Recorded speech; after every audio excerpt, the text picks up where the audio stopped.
welcome back to Psychedelics Today. This is a Friday edition, third week. Really excited to be back with it. Kyle, how's your week been? Pretty good. Launched the Shadow panel. That was a big thing. Or the Shadow series. I keep calling it a panel. It's not really a live event, but there will be a live webinar, which I'm excited about as well. So yeah, I'm pumped to get this out there. If you haven't signed up already, if you haven't received the news about that, you could check that out at psychedeliceducationcenter.com.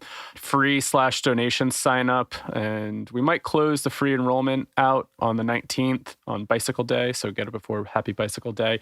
And then it will stay as a donation course. So definitely check that out, psychedeliceducationcenter.com. And I'm pumped about it. We have 6 or 7 interviews. Dr. Joe Tafur, Deanna Rogers, Jessica DeRuzza, Dr. Gita Vade, Dr. Scott Hill, and Dr. Ido Cohen, who I co-hosted this series with as well. I think I got everybody. And what kind of topics did you cover in there? All sorts of stuff. A lot of Jungian shadow. So like with Dr. Scott Hill, we dug into his book, Confrontations with Unconscious.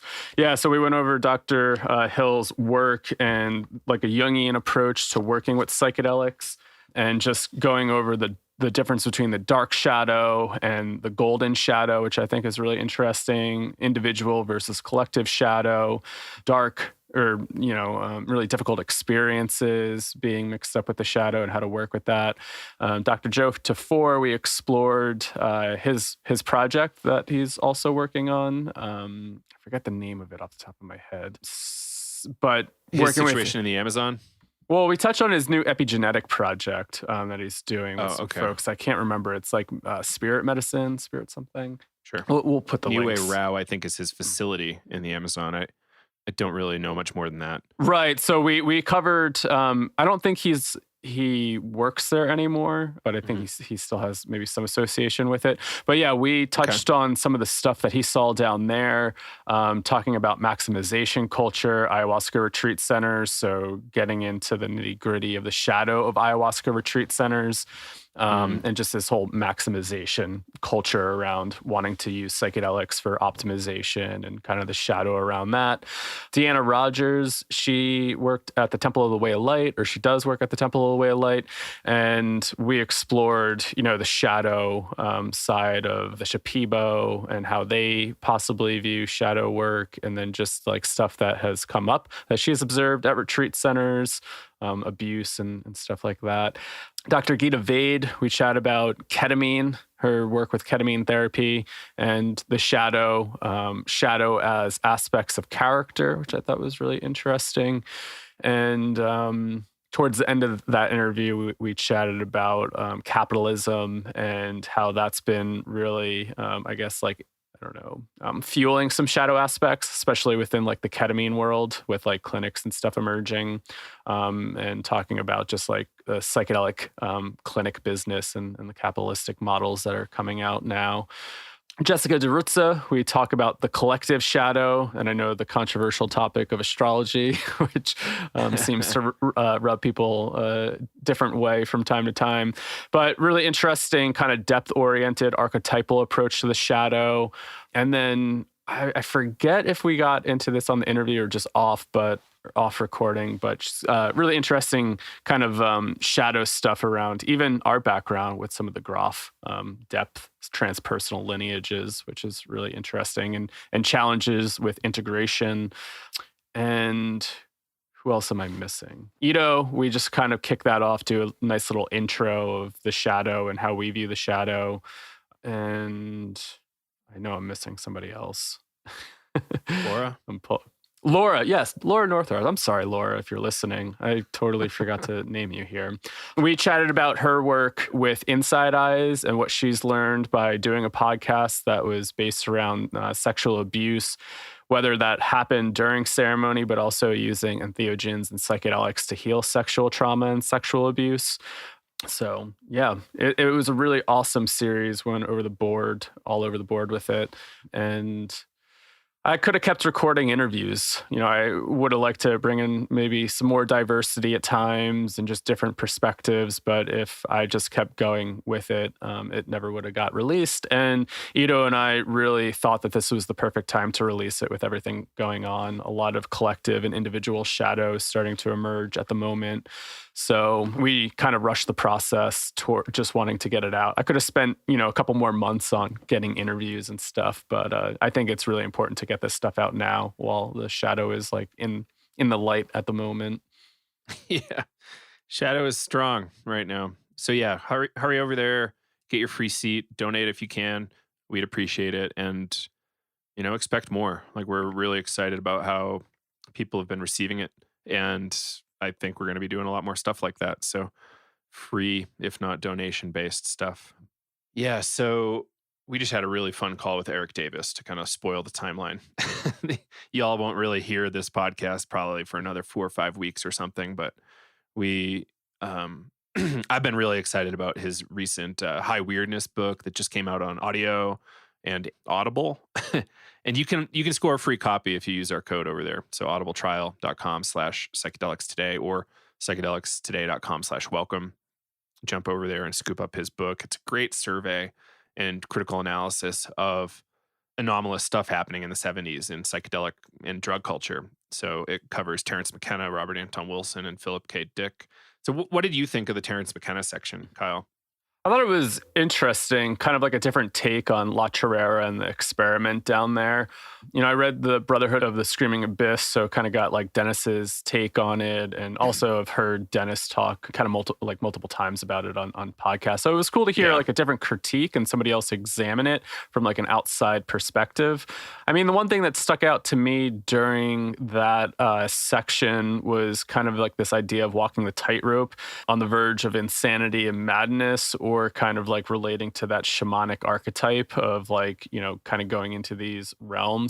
So that was the one thing that like my mind really kind of got lit up about, was just, their experience down there, how weird it got, and almost like on the brink of madness that they kind of experienced. And then just kind of diving into that, the psychopathology world of like, could this been a schizophrenic break?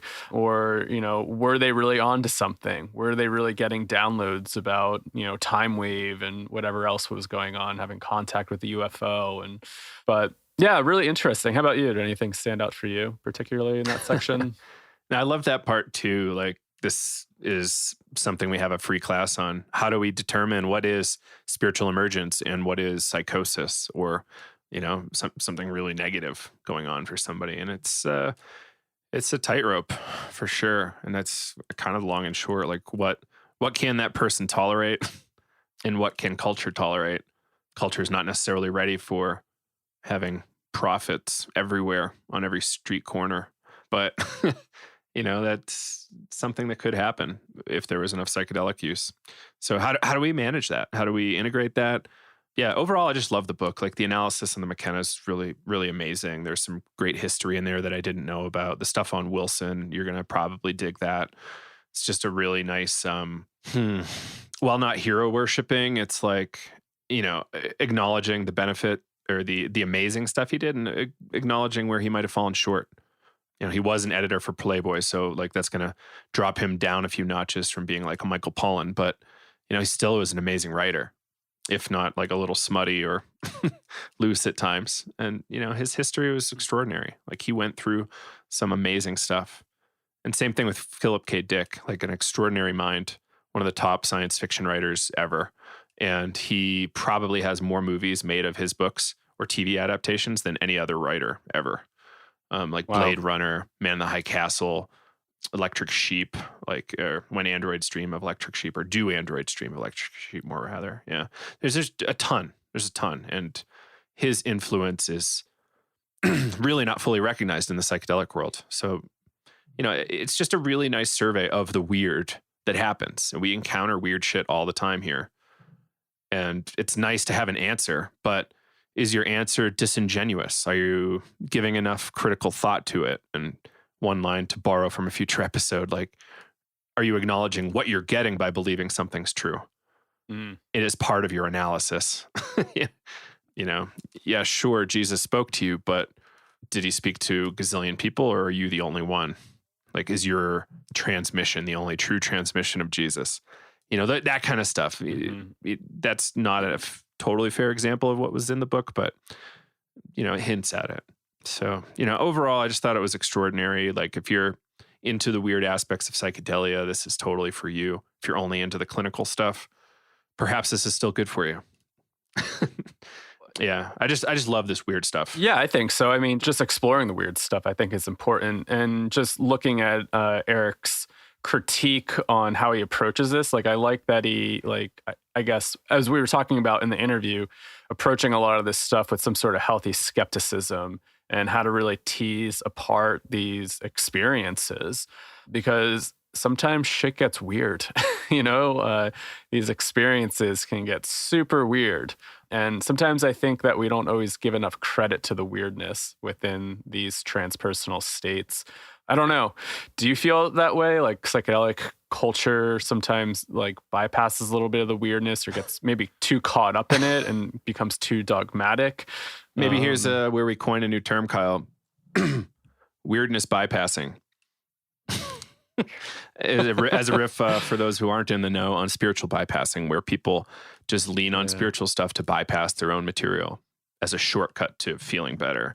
And, I think a lot of this corporadelic stuff, like a lot of money coming in, is exactly that. It's not at all accounting for the weird, the transpersonal, the stuff that doesn't make sense in our conventional linear frameworks. Whereas that stuff's really freaking important. Grof wrote a whole book, When the Impossible Happens, just to discuss these anomalous things that have happened in his life. Really extraordinary, strange stories. And, I just think that's core to what transpersonal psychology is how do we account, using, William James's tool of radical empiricism, how do we use that to expand psychology more appropriately to encompass more of what psyche is? People like I've been... New riff. Well, let me wrap. So High Weirdness, Audible. You can get a free copy, audibletrial.com/psychedelics today or psychedelicstoday.com/welcome. It's a really great book. You're going to enjoy it. So psyche and psychedelic, like I've been seeing a lot of people like, it's like the critique du jour. This is why I think the term psychedelic isn't appropriate, because psyche means X. And it's like, well, you're not a scholar of ancient Greek. You don't really know what psyche really means. Psyche was a really broad term, right? It's like soul, breath, like a few other things too. A lot of people think it's straight mind. And like, I think our modern conception of mind is a little broken. Yeah. And I think that's like what Hillman really argues too. And a lot of his work is like bringing psyche back into psychology, like where we've totally have deviated from that road. We're walking just a straight mind, but what were the Greeks actually talking about when they were talking about psyche? I mean, the way that I read it, it's soul. And what is that? And like when we look at the word therapist, comes from therapia, which was the night attendant for the person who came to the temple to have like dreams for like revelation and whatnot.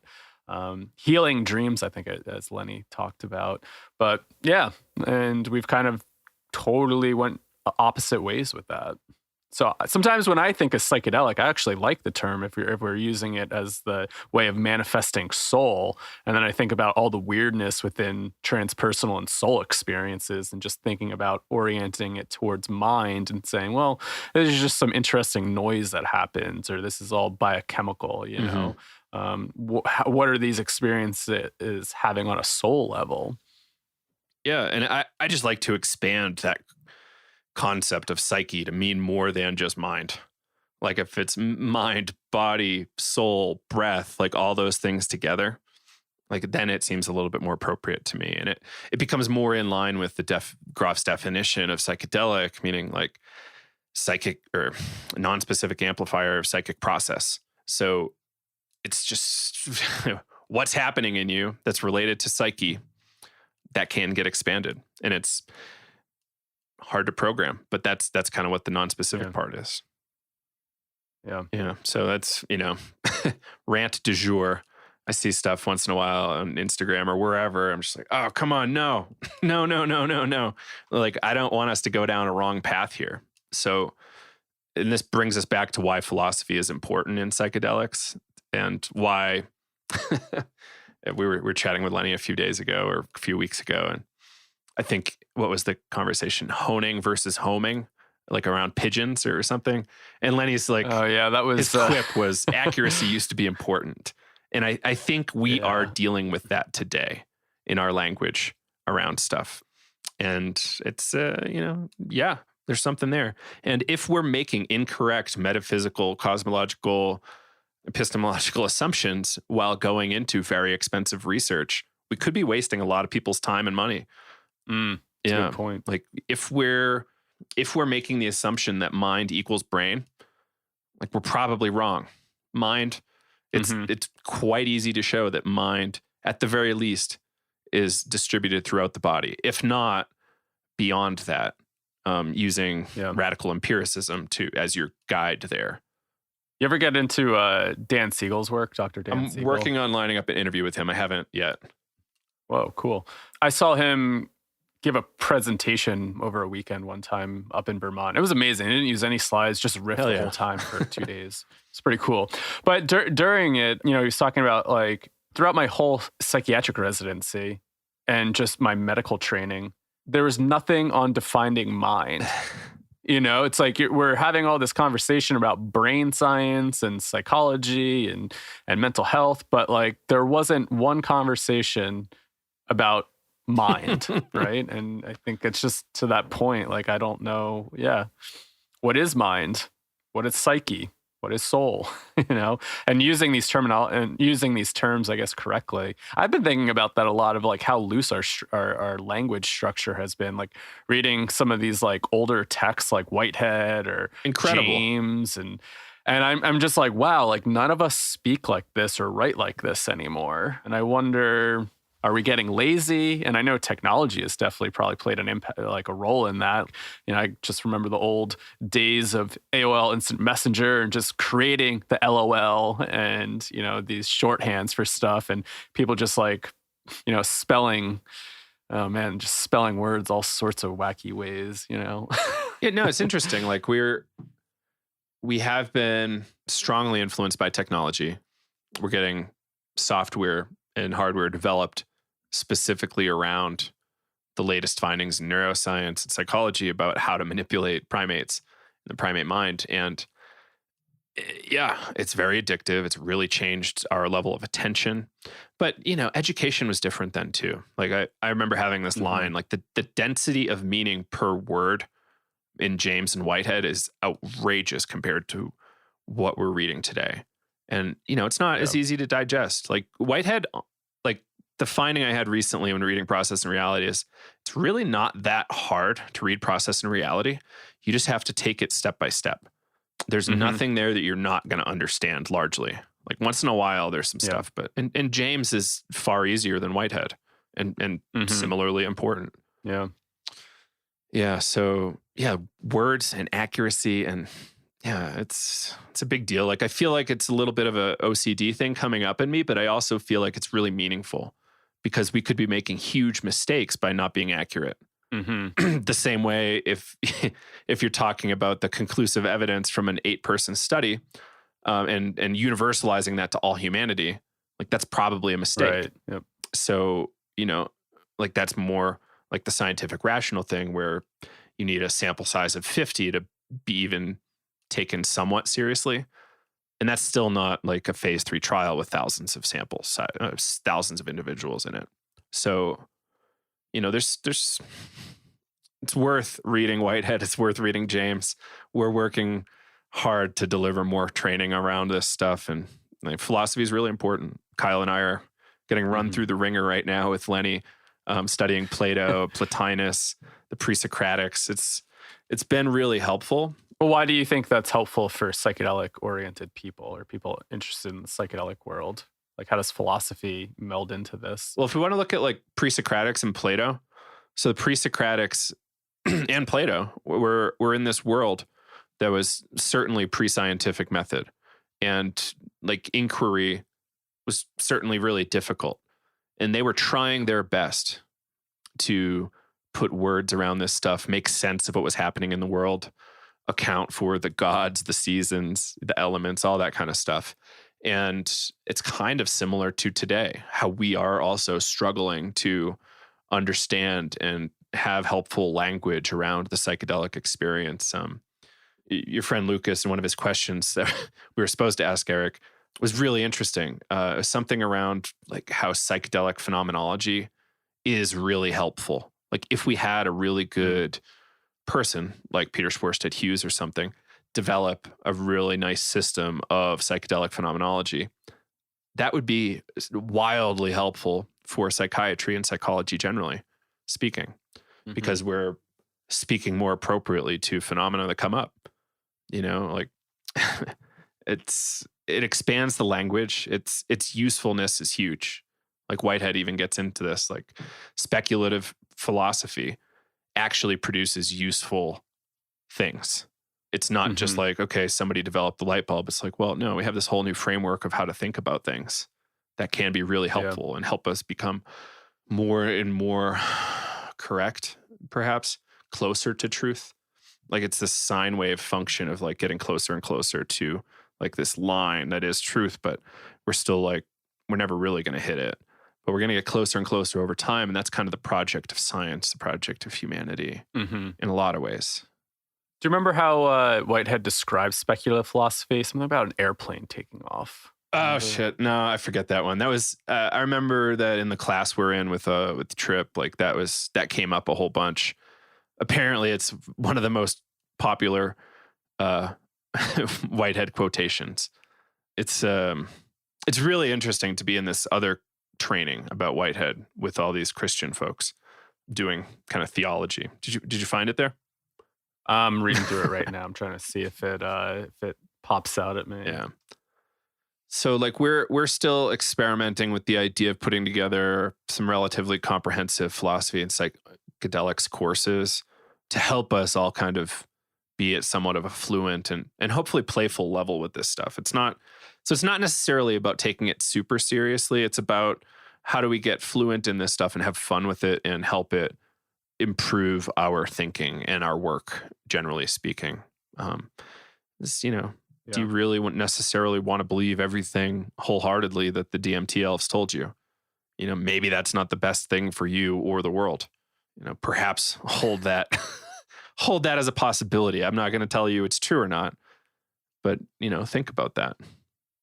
Well, I mentioned this quote when we were recording with Eric, the Whitehead quote, that there's no whole truths, there's just half truths. And how could you take whatever maybe those entities told you and just like speculate and have fun with it, right? Like just ask questions to dig a little bit deeper with it and be maybe playful with it and be like, well, I don't know if this is true or not. Like, I don't know how many times like I've sat there and like, that seems like good advice, but do I believe in that? Like, how do I know to do that? And like, just test it out, right? Like almost kind of be like a scientist in a sense and just run little experiments with it and be like, oh, well, maybe I got this download. What happens if I tinker with this? And just kind of like play around with it a little bit more than saying like, this is a truth, right?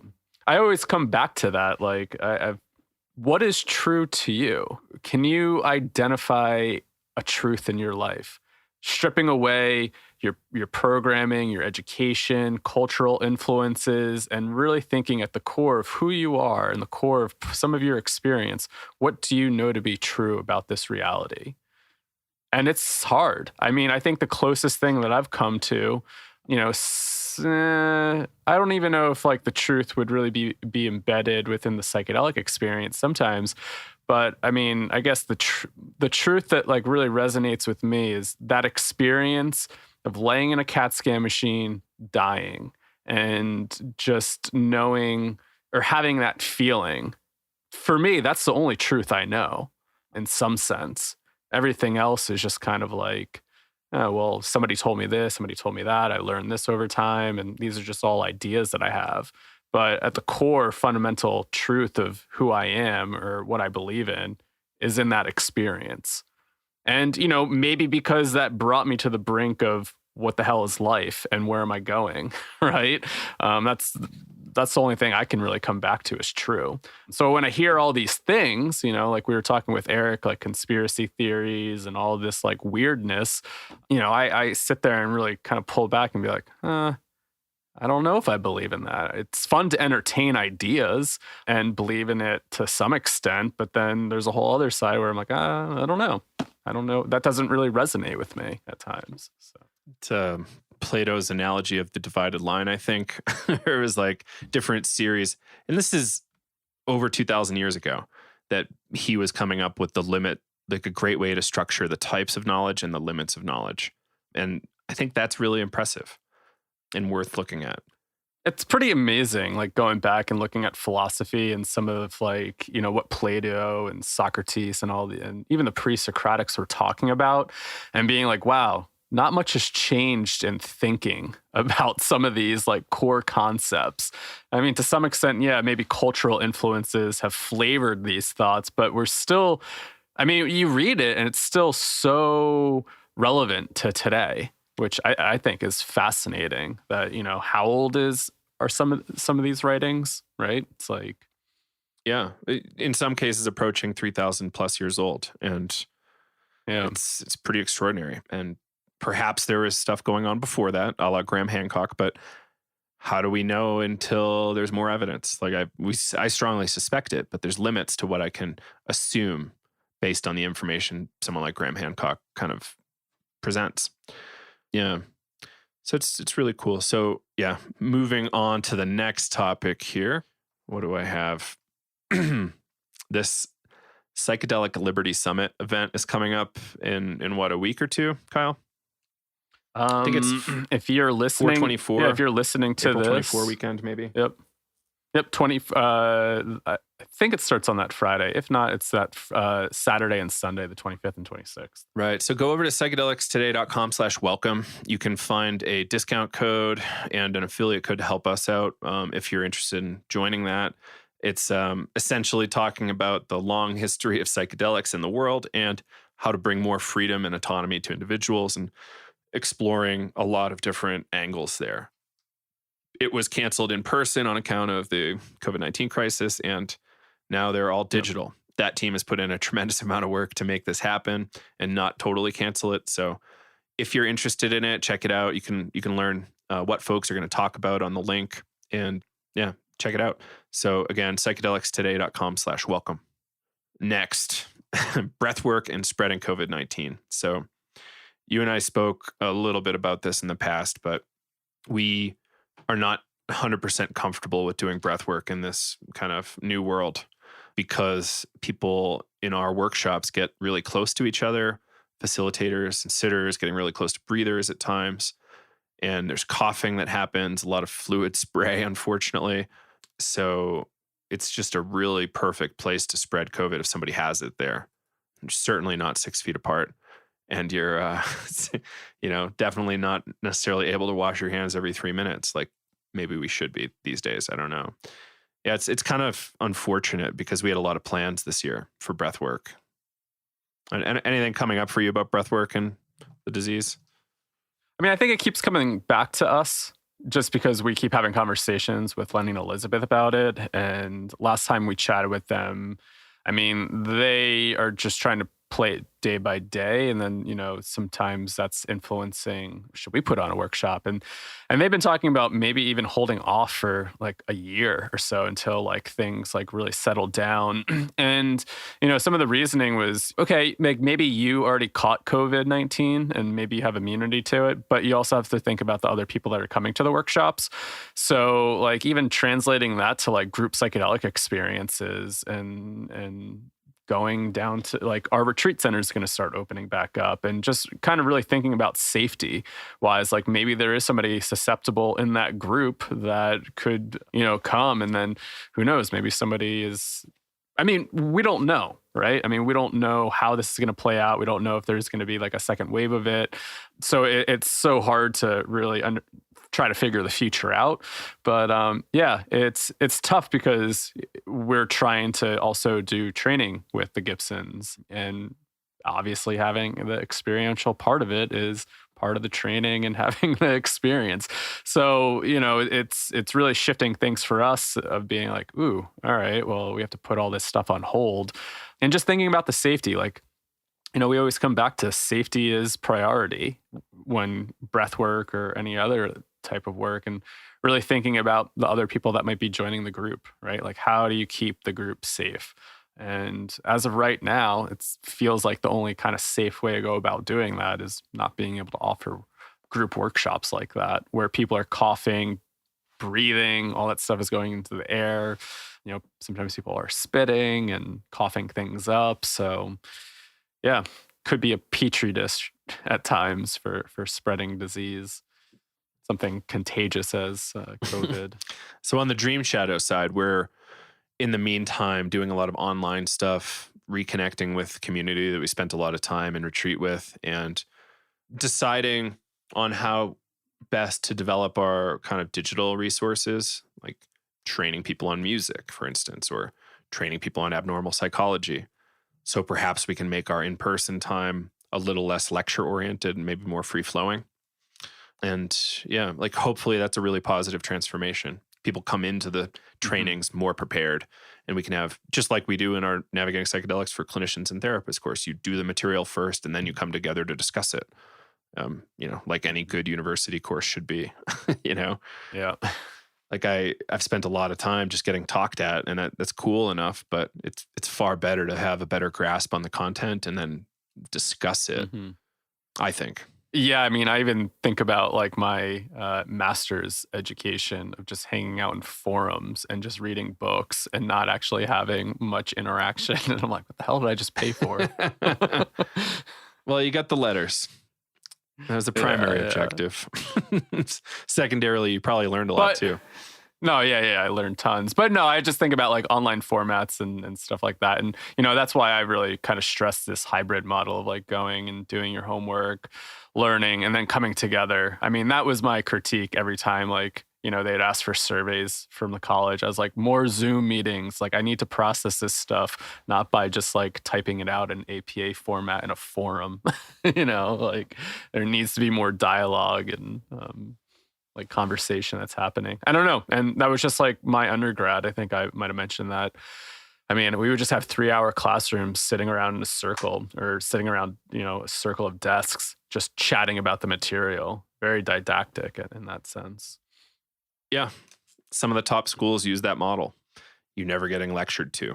It's always a conversation. That was one of my favorite courses in my undergrad, was like a kind of Tudor Stuart dynasty England, like Queen Elizabeth and before. It's just extraordinary to come to class and just discuss the whole time. It was so fun. And that's, if you like intellectual pursuits, like this is a far more engaging way to get into that. So yeah, that's kind of what we're looking at in the Dream Shadow world. And, hopefully we can offer, I don't know, one-on-one workshops or like workshops of 5 people, but I'm going to leave that real decision up to our community of like, when is it safe? When is it okay? I want to be seen in our community as doing the right thing. So I'm going to hold off. Like realistically, the only reason right now to be doing stuff like psychedelic facilitation in a group setting is money. Like you're putting a lot of people at risk for the sake of money. And perhaps it's best to just not do that. Like, in the ayahuasca world, people are definitely still doing ayahuasca in the time of COVID in groups, which is really scary. And there's so many transmission vectors from like the bathroom to vomit buckets to, rapé applicators to everything. It's really a complicated time. I was reading an article the other day about transmission through soles of the shoes. Yeah. And especially in the hospital where it just kind of stays on the shoes. And people are like transmitting it that way as well, because it's like carrying from place to place. I thought that was super fascinating. I was like, ugh, it's kind of scary. Yeah. Like anybody that's done mushroom cultivation with like petri dishes and like sterile situations will know that it's really easy to get contamination. And, viruses are right up there with bacteria and fungi to be quite opportunistic. When there's a scenario, they take advantage of that. To replicate and spread and all that. So, Yeah, we've got to really be careful. And there's this Harvard article to bring the tone a little more somber. Harvard, a bunch of Harvard researchers came out yesterday. I read this in a Forbes article or Bloomberg article about their projections for COVID-19 and social distancing. And their conclusion was that we'll probably need intermittent social distancing measures until 2022. So as waves kick in, we'll probably get additional shelter-in-place orders and get told to like, hey, go back inside for a little while. And it's going to be a wave because, we're seeing it in Wuhan, like the stuff's really kicked up again over there since their social distancing measures relaxed a little bit. And, if you want to call it social distancing over there. But, over here, it seems to have helped a lot, but it's still certainly not perfect. We've lost a lot of people. I think today, as we record, the death toll, or yesterday, it was like 2,800 or something, maybe a little more than that. Wow. In the U.S. specifically. So we're almost hitting 9/11 numbers on a daily basis. And, it's something to really consider. Like, how many people do you know or know of that are potentially at risk of dying of this thing? And it's not you necessarily that's at risk. It's all sorts of other people that you come into contact with and all of their, 8 degrees of separation. Yeah. So, yeah, it's a tough time. It's just like, how do we balance wellness, interest in personal development, our intellectual pursuits and everything else, or community. Mm-hmm. Really strange article on I didn't read it yet. I really want to read it. Double Blind put up something about like, oh, you're really like fiending human contact. Like you're really like mourning that you can't touch people. And headline, why 2020 is the year of psychedelics and threesomes. I was like, all right, well, I'm going to save that for later, but interesting. But it's, it's an interesting concept. Just off the cuff, it's an economical way to get human connection and touch. I don't want to go too much further than that because it's a sticky subject. And I'm not an expert on sex or human sexuality. But it's a sexy headline that they wanted to put out. And it's like, how desperate are a lot of people? I'm seeing stuff on Twitter from people we know that's like, oh my goodness. you just put that in public. And SNL the other night had a super funny skit where it was like a social distancing, like dating matchup TV show parody. And it was like the women get to interview the gentleman and they're like, they say 2 words and like, yeah, no, come over. I'll be there. If I sprint, I could be there in 45 minutes. and then, it was just kind of funny to see that there's this like, not funny. It's kind of sad though too, because it's real. It's funny because it's true, but it's like people are desperate as hell to even have a hug, or is shaking hands going to go away? Are hugs going to go away? Right. Yeah. It's kind of terrifying. And think about like, I don't know, I'm thinking about like all the people that are single and aren't maybe living with like people that they can be intimate with, it's like we're social beings. We need contact with people, and how detrimental is that to our mental and physical health? And I brought this up multiple times, like this fact about loneliness is like a huge killer, especially with the elderly. And some of the research that they say it's like, worse than smoking like X amount, like I forget, like 15 packs of cigarettes a day, just how much stress it actually puts on the body. So, I think, yeah, people are going to get desperate over time, right? I know, like some days I'm like, I don't know how much more like spending some time with family I can take, like I want to go hang out with a friend, Yep. and just like have a different type of social interaction. But yeah, it's a month or so in, I definitely feel that. Some days I feel like I'm going crazy. And then other days I'm like, all right, I got this. But yeah, my 95-year-old grandmother's in an assisted living facility, and there's probably 100, 200 people there. Really nice place, but she is unable to leave her room on account of COVID measures. Yes. And these older folks are really getting hurt up, not only because of isolation, but she's not necessarily tracking her meds super well, or like, right. There's a lot of other things. We are tribal beings, and at our core is like this tribal existence. So, in the absence of that, it's really a tough deal. Solutions? I don't know. Somebody was asking me on on Facebook yesterday, like, how is this sustainable? I was like, well, sustainability is more about preparation than like a response, right? Like you have a fire, like there's nothing sustainable about that, but you plan for it and you put up enough like sprinklers and early detection systems, and that makes it more sustainable. It drops it to like 1/20th or 1/1000th the cost of replacing the building. And same thing with climate change. Like it's a lot better now to prepare for what 40 years, like 20 years really looks like from now. Yeah. Like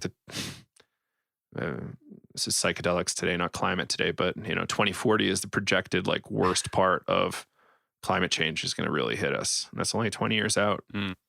So like, are we making sustainable decisions? Like, do we want to look down 7 generations? Like what, like planning is more the move for sustainability than a response. It's really easy to do something, but it doesn't necessarily mean it's sustainable. Right. Yeah. So, what can we do personally? Like, how do we turn that kind of thing inside? Like, what's sustainable for you on the day to day?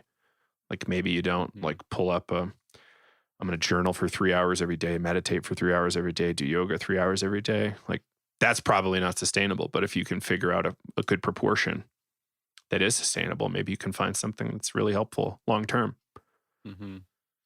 Yeah. It's about patience and long game, unfortunately.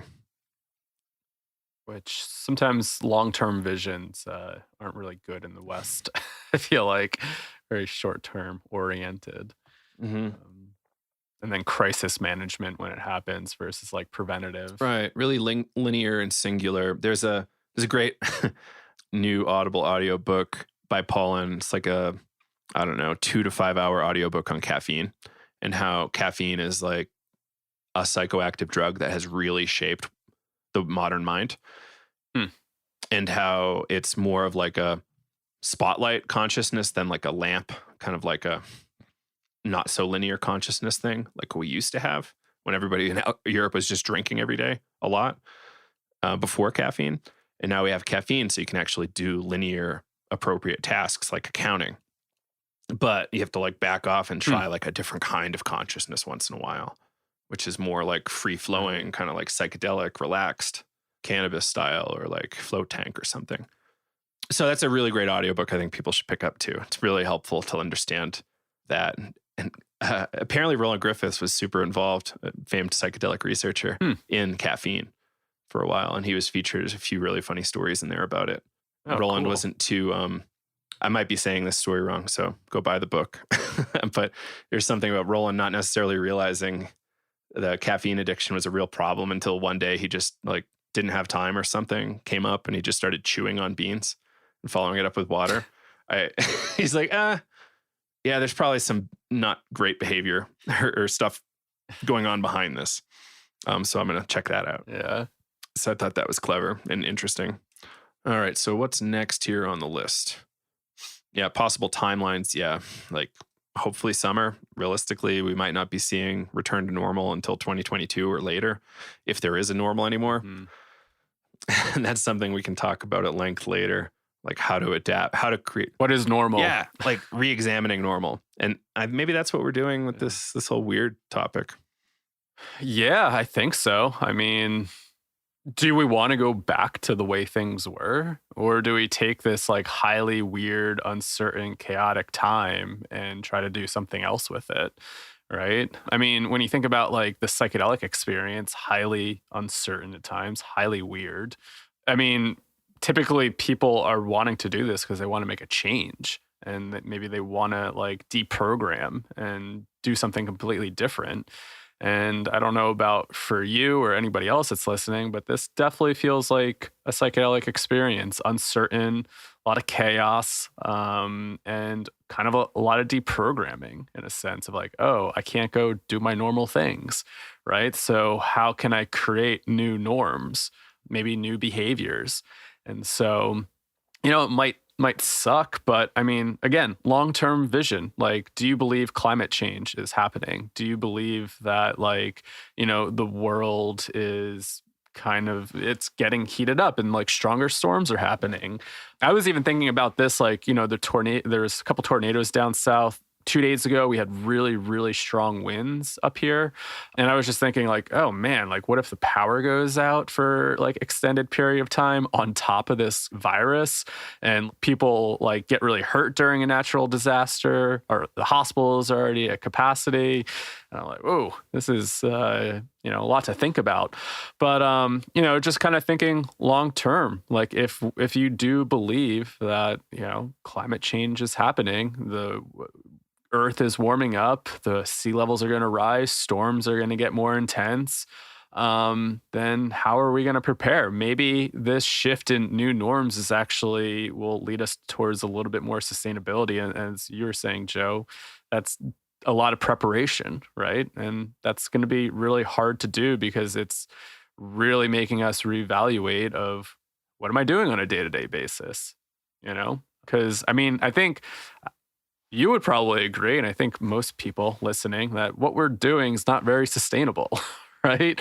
And there's a lot of people that like get that message in the psychedelic transpersonal state that, hey, we need to wake up and do something different. But, now we're kind of forced to do things differently. And just an easy at-home example, Kyle.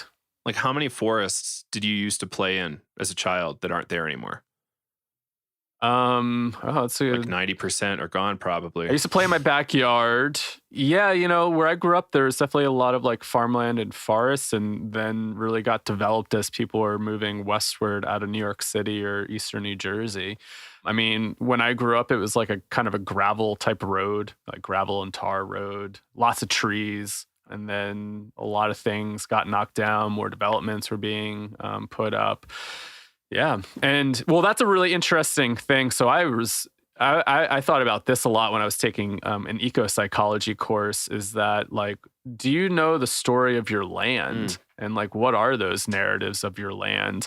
And when new people come in, they necessarily don't understand the narratives. And I remember I would get so upset by things getting destroyed because some of these landscapes had, folklore magic to it. Be like, oh, that was a place that, X happened.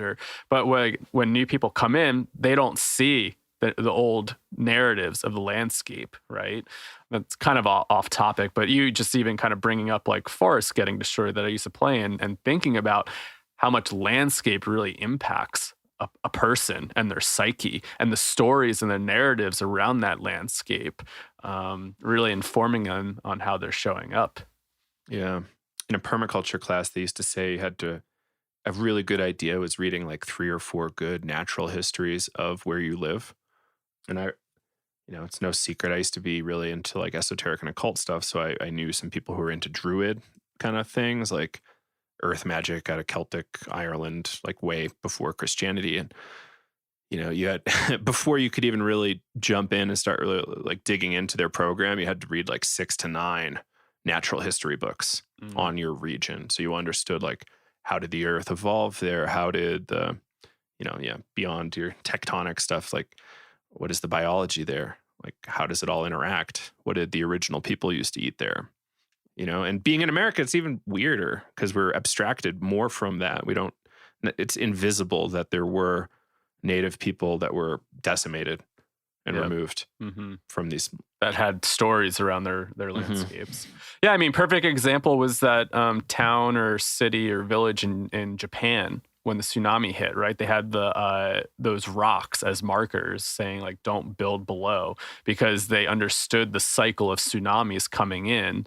And I always think about that, like when you look at a lot of indigenous, knowledge and wisdom, they may have these storm systems or these weather cycles that repeat every 100, 200, 500 years. And that's built possibly into their cosmology. And yeah, for us, we don't really have that, right? We've only been here for how many years? And right. Like, not as a rich, this is like a new world in a sense. Flash in the pan. Compared to like Europe. Yeah. And the psychedelic experience can give us a taste of that. It's like, 1492, that's a pretty, seems like a long time ago in the scope of human history and in the scope of Earth's history, not very long ago whatsoever. Yeah. There's some people complaining about all these forests, like protected forests getting destroyed right outside London because a new train is going to go in to save people 30 minutes on their commute on the train. And it's a great move in terms of getting people out of cars. Horrible move in terms of we're losing a lot by destroying old growth forests. And it's a tough thing. And we can feel that. We can have literal heartbreak in the psychedelic experience or in our day to day. Like, really, it's not far out to have, your heart broken by ecological destruction stories. When I was a kid, I'd cry. I remember we had this cool vine in the back of my yard that we used to go up and swing on. And my brother cut it down because he was pissed that the other neighbors were using it. And maybe it was a safety thing. Maybe he also didn't want other people getting hurt. But I remember I bawled my eyes out because that vine had such like a spirit to it. It was like, this was a place in this specific part of my woods. And each part of the woods actually had a different name and city to it. To map the different regions, and it had like this whole thing. And so like when stuff like that got destroyed when I was younger, I mean, I would have heartbreak and being like, oh no, like that thing's not in my life anymore. Mm-hmm. Yeah. And no one will ever see it ever again or experience it the way you did. Yeah. So land and memory and eco-psychology is a huge field that people, if you're not familiar with it, dig in a little bit. There's probably some great talks on YouTube you can find. Maybe we'll work with Travis Cox on something around that eventually. That'd be fun. Oh, yeah. I took a note. We're good. And then, all right. So finally, there was this interesting article in the Daily Mail UK about Mind Medicine Australia, which is kind of a new psychedelic charity / nonprofit trying to, speed up or help Australia catch up to what's happening in the UK and the US. Any kind of, what do you know about MindMed Australia at this point? Not too much besides some of the contact that we've had with some of the people there. But, I know that they're trying to focus on therapy training. So I believe that they're trying to actually streamline some training for folks in Australia for like therapy training. They actually have a conference coming up. I believe it's happening in November. Cool. So you could check that out as well. And I think we're going to be like an educational partner with them. Just going to need to make a phone call and hop on and chat with them. So, hopefully I'll know more about their organization after we connect with them a little bit more. But it sounds like they're doing awesome stuff. And I don't know of really any other organizations in Australia trying to streamline this. So props for getting things started and getting the ball moving in Australia. I hope there's no collisions with them and the for-profit MindMed group that Kevin O'Leary is involved in around 18MC. But here's some headlines from the article in the Daily Mail. Former Coalition Parliament member MP Andrew Robb wants a mental health task force for COVID-19. Mr. Robb said MDMA and psychedelic drugs should be considered as treatment. So this is a former Parliament member or MP in Australia saying this. He said that this should be implemented in a similar way as medical marijuana, which the cool thing about that statement is that it doesn't necessarily have to go through a similar FDA phase 1, 2, 3 style situation. It could be done in small experiments and with small local adjustments, as we say, as Bucky said. Yeah. And I just think that's a really helpful thing. And MindMed Australia is urging the government to do that kind of thing, which is really cool. So keep an eye out. Australia is doing some interesting things. And because there hasn't been so much activity there, I think there's so much need and want there that it's going to develop very quickly. It's a rich Western country, plenty of resources, a lot of doctors, therapists, psychologists. So I think things are going to move quickly there. And Australia's got some unique problems. We've had a fair amount of people from Australia join our course. I love it. I think mostly in every course that we've offered, there's been at least one person from Australia. Props to them for getting up so early. Australia. I think it's terrifying. Yeah. At one time, the time zone changed and it was 4 a.m. when they were joining. I was like, good Lord, good for you guys. But I feel a little bad. But thank you for joining anyway. And it's just cool to be able to work with folks over there.